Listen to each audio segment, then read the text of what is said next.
n'oseraient pas tester la détermination de ces guerriers en combat. Si vous êtes comme nous, vous ne pouvez pas vous empêcher d'être fasciné par les compétences remarquables des maîtres Shaolin. Ces individus extraordinaires utilisent de leurs capacités exceptionnelles pour devenir des maîtres du combat. Mais comment y parviennent-ils? Qu'est-ce qui les rend si uniques, si habiles et si puissants? Voici les 15 raisons clés pour lesquelles personne ne peut les surmonter. Numéro 15. Vitesse et agilité. La vitesse et l'agilité des maîtres Shaolin sont véritablement remarquables, laissant les spectateurs en admiration. Leur exécution habile des mouvements de kung-fu provient d'une profonde connexion avec la terre et l'art du kung-fu lui-même. Grâce à une pratique intense, ces maîtres développent une flexibilité impressionnante dans leurs articulations et une force exceptionnelle dans leurs jambes. Cela leur permet d'effectuer des sauts qui semblent défier la gravité, tout en passant en douceur d'une pose à l'autre avec grâce et puissance. Lorsqu'ils exécutent leur routine, chaque mouvement était précis et fluide, créant un spectacle captivant de maîtrise physique. La beauté du kung-fu réside non seulement dans sa force, mais aussi dans sa discipline mentale. Au fur et à mesure qu'ils progressent, les maîtres Shaolin atteignent une connexion profonde entre l'esprit et le corps, leur permettant de contrôler leurs mouvements et leurs réactions avec une rapidité remarquable. Le résultat est un mélange parfait de concentration mentale, d'agilité et d'action rapide. Il est clair que les compétences d'un maître Shaolin vont bien au-delà de l'entraînement physique. Ils possèdent une combinaison rare de clarté mentale et de contrôle du corps qui fait d'eux une force redoutable dans toute situation de combat. Avant de continuer, aimez cette vidéo, écrasez le bouton d'abonnement et cliquez sur la notification. Numéro 14. Seuil de douleur. La tolérance à la douleur d'un moine. Shaolin est extraordinaire, et elle se développe au fil des années d'entraînement dévoué. Dès leur jeune âge, ces moines entreprennent un parcours axé sur la maîtrise mentale et physique. Dans la tradition Shaolin, la douleur n'est tout simplement pas un obstacle. En maîtrisant l'énergie QI dans la pratique ancienne du Qigong, ils conditionnent leur corps à résister aux blessures.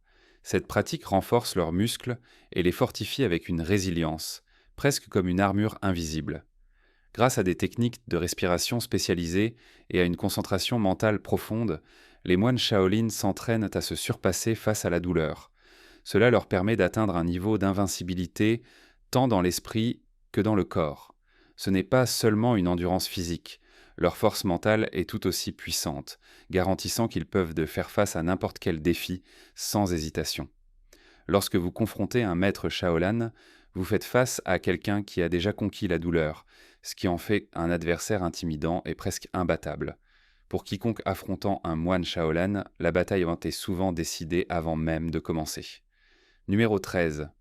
La technique du taureau de fer. L'entraînement Shaolin n'est pas pour les âmes sensibles. L'une des pratiques les plus intenses et extrêmes qu'ils ont est la technique du taureau de fer. Cet exercice met à l'épreuve les limites de la douleur et de l'endurance testant la force physique et mentale du moine de manière que vous pouvez à peine imaginer. Au lieu de faire des abdominaux simples comme la plupart des gens à la salle de sport, les moines Shaolin préparent leur corps à l'impensable. L'entraînement commence par le moine frottant son ventre avec les paumes de ses mains, durcissant lentement la peau. Mais ce n'est que le début. Le véritable défi commence une fois que la peau est durcie.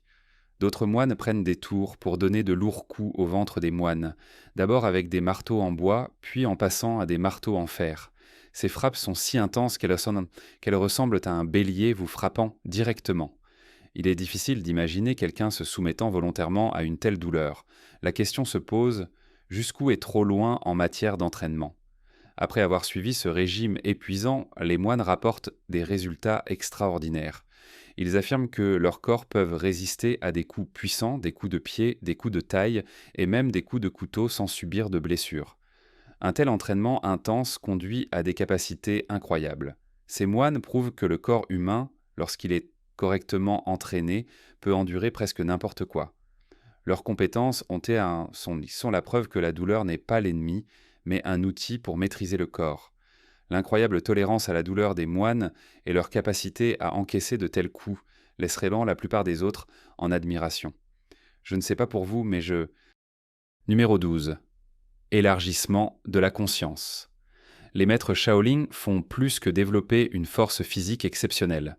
Ils affinent également leur concentration mentale de manière que la plupart d'entre nous ne peuvent même pas imaginer. L'une des pratiques remarquables qu'ils utilisent pour améliorer leur conscience est le Desuchi Somshian, une technique spécialisée qui élargit considérablement leur champ de vision. Cette méthode d'entraînement oculaire permet aux pratiquants Shaolin de voir beaucoup plus que la personne moyenne, leur permettant de détecter des mouvements et des changements qui autrement passeraient inaperçus. Au fil des années d'entraînement, leur vision s'étend bien au-delà du champ normal de 180 degrés. C'est comme s'ils possédaient une conscience presque surnaturelle, percevant tout ce qui se passe autour d'eux. En défocalisant leurs yeux, ils deviennent sensibles aux plus petits mouvements, acquérant une perception accrue de leur environnement. En plus d'élargir leur vision, leurs sens sont aiguisés pour détecter des changements de couleur et de détails qui échapperaient aux autres. Mais cela ne s'arrête pas là. Les maîtres Shaolin affirment également exploiter le pouvoir du Qi, une force énergétique à l'intérieur du corps, et la diriger par leur regard. Cette capacité leur permet de projeter de l'énergie avec une grande intensité, presque comme une force invisible. Bien que cela puisse sembler sorti d'une bande dessinée de super-héros, c'est une partie profondément ancrée de la tradition Shaolin. Lorsque vous regardez dans les yeux d'un maître Shaolin entraîné, vous pourriez ressentir un frisson parcourir votre échine, comme si son regard perçait à travers vous. C'est le pouvoir du Qi en action. Cela nécessite des années de pratique dévouée, mais ceux qui le maîtrisent Bonsandai peuvent commander une énergie que la plupart d'entre nous ne peuvent qu'imaginer. Numéro 11. Force surhumaine. Préparez-vous à être émerveillé par la force surhumaine des moines Shaolin. Ces individus ne sont pas seulement physiquement forts, ils sont capables d'exploits qui défient les attentes humaines normales. Leurs capacités extraordinaires proviennent de leur profonde connexion au bouddhisme Chan, une discipline qui combine concentration mentale et entraînement physique. Les moines se consacrent à la maîtrise tant des pratiques mentales que physiques, canalisant leur énergie interne ou shai à travers la méditation et des exercices peu conscients. Grâce à des années de dévouement sans faille, ces moines repoussent les limites de ce que le corps humain peut endurer. Leur force est accompagnée d'une flexibilité incroyable et d'une tolérance à la douleur qui semble surnaturelle. Imaginez un enfant enroulant son corps autour d'un tronc d'arbre et maintenant cette position pendant des heures, une démonstration de la flexibilité unique et du contrôle physique du moine. Mais ces moines ne sont pas seulement flexibles, ils possèdent une force brute qui leur permet de réaliser des exploits époustouflants.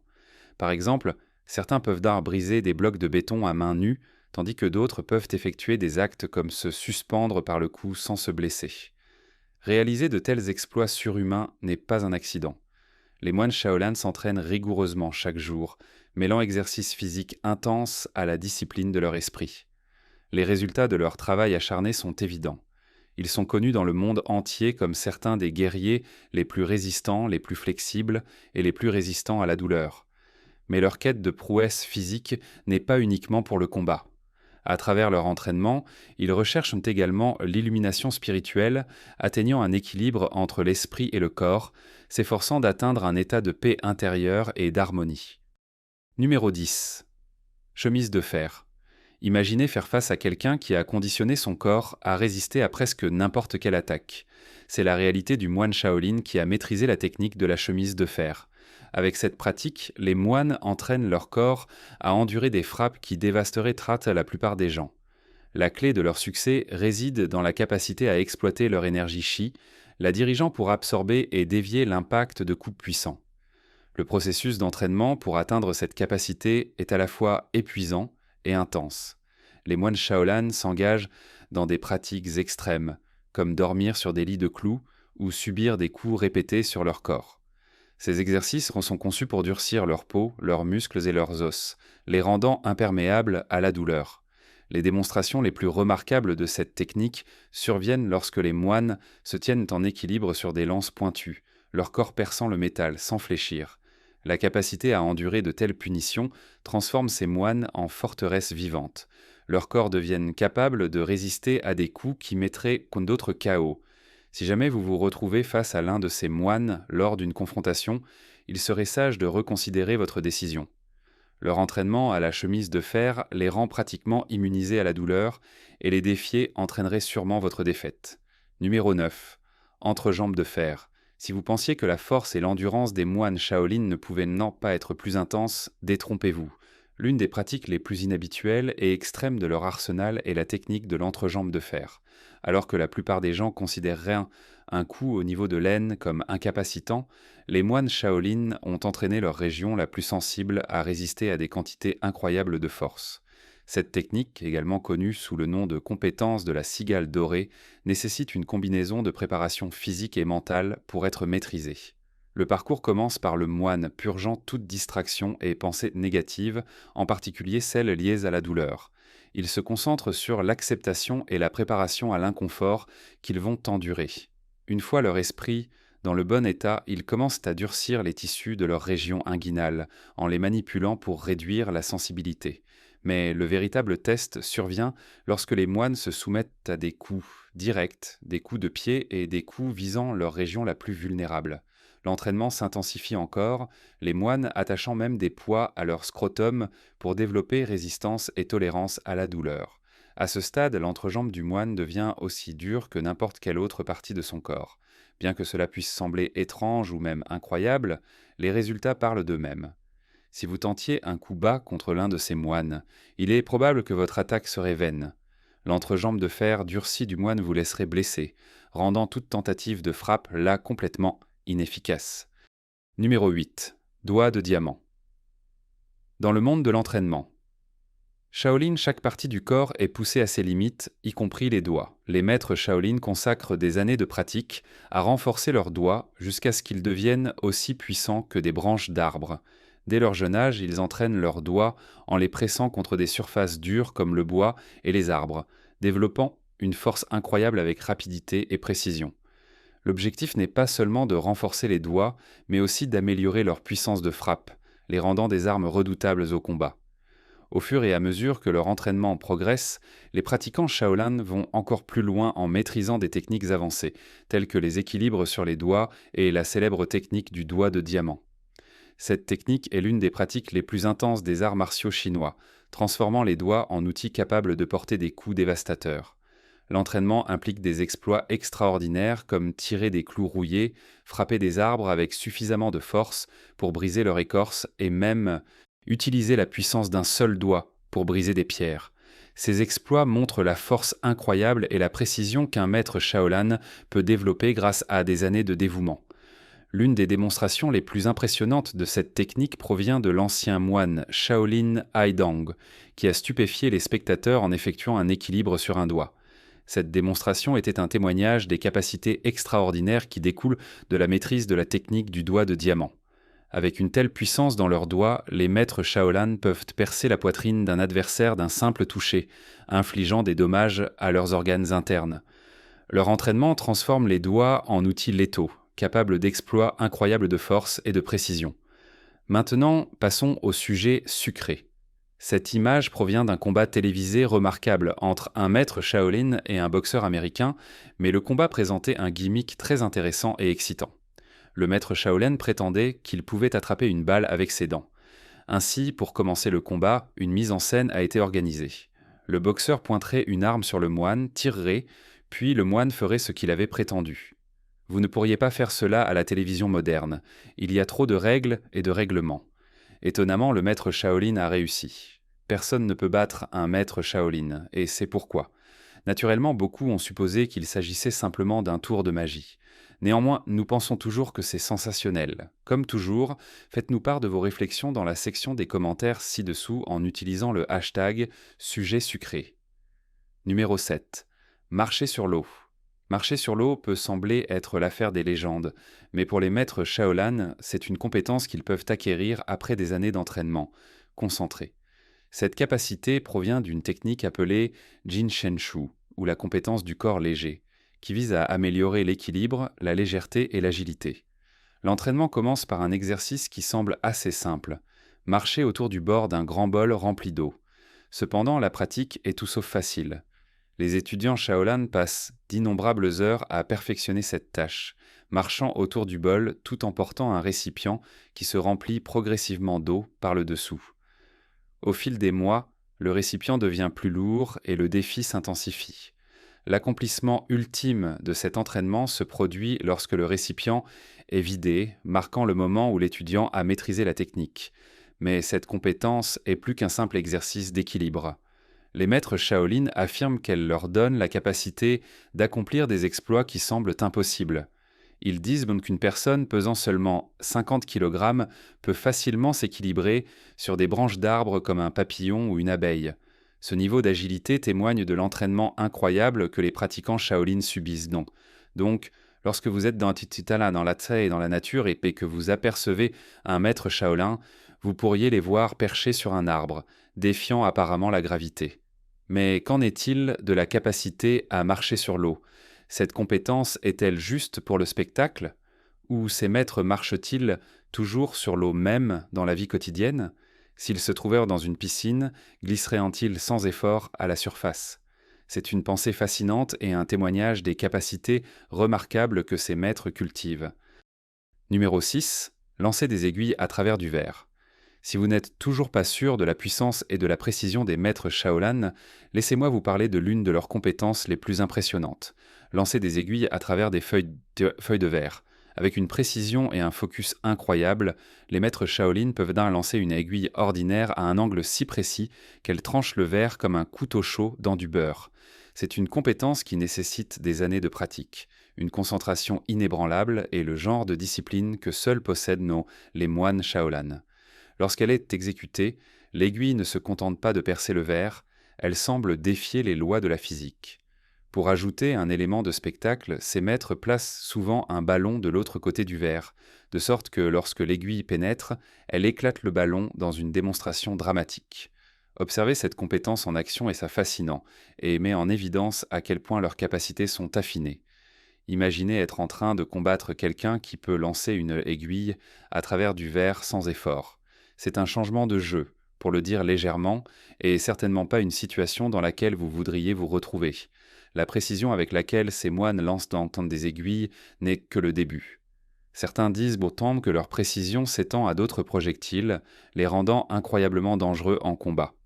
Ces capacités surhumaines, perfectionnées au fil des années d'entraînement discipliné, prouvent que les maîtres Shaolin possèdent des pouvoirs au-delà de ce que la plupart d'entre nous peuvent comprendre. Donc, si jamais vous vous trouvez dans une situation où vous devez affronter un maître Shaolin, il vaut probablement mieux éviter tout défi impliquant des objets tranchants ou des projectiles. Numéro 5. Augmenter la température corporelle par la pensée. Est-il possible de contrôler sa température corporelle uniquement par la pensée ? Bien que cela puisse sembler sortir de la science-fiction, les moines tibétains ont maîtrisé cette incroyable capacité. Dans le froid glacial des hautes montagnes du nord de l'Inde, ces moines restent impassibles face à des conditions qui feraient trembler la plupart des gens. Mais comment font-ils ? Le secret réside dans une pratique ancienne connue sous le nom de Jai Tummo Yoga. Cette forme unique de yoga implique une méditation profonde en plein air glacé. Alors qu'ils méditent, les moines concentrent leur esprit si intensément qu'ils peuvent augmenter leur température corporelle jusqu'à 17 degrés. Fahrenheit au-dessus de la normale. Pour démontrer leurs compétences remarquables, les moines participent à des compétitions amicales où ils se drapent de draps mouillés imbibés d'eau glacée et s'efforcent de les sécher avant l'aube. Celui qui sèche le plus de draps est déclaré vainqueur. À première vue, cela peut sembler extrême, mais cela fait partie de leur entraînement rigoureux. Le cardiologue de Harvard, Dr Herbert Benson, a étudié ces moines et a confirmé que leur capacité à contrôler leur température corporelle provient de la maîtrise de l'absorption d'oxygène, de la régulation de leur chaleur corporelle et même de l'altération de leurs ondes cérébrales. En 2013, une étude de Maria Kuznikova utilisant des techniques d'imagerie a corroboré ces résultats. Elle a montré qu'avec des exercices de respiration spécifiques et de la méditation, les moines peuvent augmenter leur température corporelle au point de créer un effet fébrile. Bien que cette compétence puisse sembler enviable, imaginez ne jamais avoir besoin de monter le chauffage à nouveau. Elle reste une capacité extraordinaire uniquement atteignable grâce à la discipline extrême des moines tibétains. Numéro 4. Tête de fer. Imaginez voir quelqu'un frapper à plusieurs reprises sa propre tête contre un mur en pierre. Vous seriez probablement inquiet pour sa santé, non ? Mais pour les moines Shaolin, ce comportement apparemment étrange fait partie de leur entraînement intense, visant à développer une force et une résilience extraordinaires. Ces moines soumettent délibérément leur corps à des punitions auto-infligées, rigoureuses pour libérer le plein potentiel de leur énergie interne, ou QI. La pratique consiste à envelopper la tête dans plusieurs couches de tissu et à la frapper contre des surfaces dures telles que des murs en pierre. Bien que cela puisse sembler bizarre ou dangereux pour un étranger, il y a une méthode derrière cela. L'objectif est de durcir progressivement le crâne et les tissus environnants, construisant un niveau de résistance qui peut protéger contre les blessures au combat. Grâce à des coups répétés, les moines renforcent leur crâne, muscles et peau. La pratique prend du temps. Au cours de 100 jours, les moines retirent progressivement des couches de tissu de leur tête, signifiant la transformation de leur crâne en quelque chose de beaucoup plus dur, comme du ciment.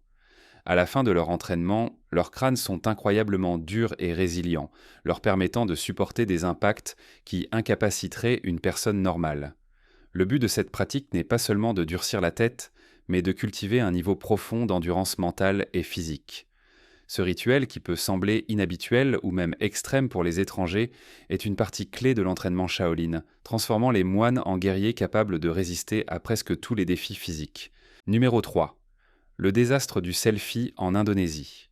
Le 15 mai 2018, un groupe de 20 touristes se lança dans une excursion en bateau à travers un réservoir dans le centre de Java, en Indonésie. Le temps était parfait et tout le monde était de bonne humeur, prenant des photos pour documenter cette journée ensoleillée. Alors que le bateau naviguait sur les eaux calmes, le groupe décida de prendre un selfie de groupe. Alors que tout le monde se précipitait d'un côté du bateau pour être sur la photo, l'équilibre du bateau bascula soudainement. La répartition du poids fit chavirer le bateau, envoyant tout le monde à l'eau. Tragiquement, 7 des touristes se noyèrent dans l'accident, tandis que 13 autres survécurent. Cet événement sert de rappel glaçant que même les moments les plus insouciants peuvent devenir dangereux en un instant. Cet incident souligne les risques de prendre des selfies ou des photos de groupe sans considérer les conséquences potentielles. C'est un triste rappel que la sécurité doit toujours être la priorité, même lorsque le cadre semble parfait pour une photo. Numéro 2. La chute de Nirupama Prajapati. Nirupama Prajapati, une jeune femme d'Inde, profitait d'une journée paisible à Sundargarh, un lieu de pique-nique populaire connu pour sa beauté naturelle, le 3 janvier 2021. Après avoir passé un certain temps à l'extérieur, elle décida de se rendre à une cascade voisine pour se rafraîchir et admirer la vue. Inspirée par le paysage époustouflant, Nirupama souhaitait prendre un selfie pour capturer le moment. Mais alors qu'elle se tenait près du bord de la cascade, un homme la heurta accidentellement, ce qui fit perdre l'équilibre à Nirupama. Elle glissa et tomba dans les eaux rapides en dessous. Ce qui avait commencé comme une journée insouciante se termina par un accident tragique. Les équipes de secours travaillèrent sans relâche pendant plus de 22 heures avant de retrouver son corps à 400 mètres en aval. La tragédie laissa sa famille et ses amis dévastés. La mort de Nirupama est un autre rappel des dangers qui peuvent surgir lorsqu'on essaie de capturer la photo parfaite dans des lieux risqués. Un seul moment de distraction peut entraîner des conséquences qui changent la vie. Numéro 1. Le selfie fatal de Toni Kelly. Toni Kelly, une jeune passionnée de voyage et influenceuse néo-zélandaise de 20 ans, était passionnée par le partage de ses aventures avec ses milliers de fans. Elle adorait explorer de nouveaux endroits, et ses photos mettaient souvent en valeur sa personnalité vibrante alors qu'elle visitait des monuments emblématiques à travers le monde. Lors d'un voyage à Londres en novembre 2017, Toni décida de prendre un selfie depuis la fenêtre de sa chambre d'hôtel au 2e étage. Dans sa tentative d'obtenir le cliché parfait, Toni se pencha trop par la fenêtre et perdit son équilibre. Tragiquement, elle tomba et fut transportée d'urgence à l'hôpital avec de graves blessures cérébrales. Malgré les efforts pour la sauver, Toni décéda de ses blessures. La mort de Toni fut une perte déchirante pour sa famille et ses abonnés. Dans son dernier acte de bonté, sa famille fit don de ses organes, offrant à d'autres une seconde chance dans la vie. L'histoire de Toni sert de rappel poignant que aucune photo, aussi parfaite qu'elle puisse sembler, ne vaut le risque pour votre sécurité. Risqueriez-vous jamais votre vie pour le selfie parfait ? Faites-le nous savoir dans les commentaires ci-dessous. À la prochaine fois.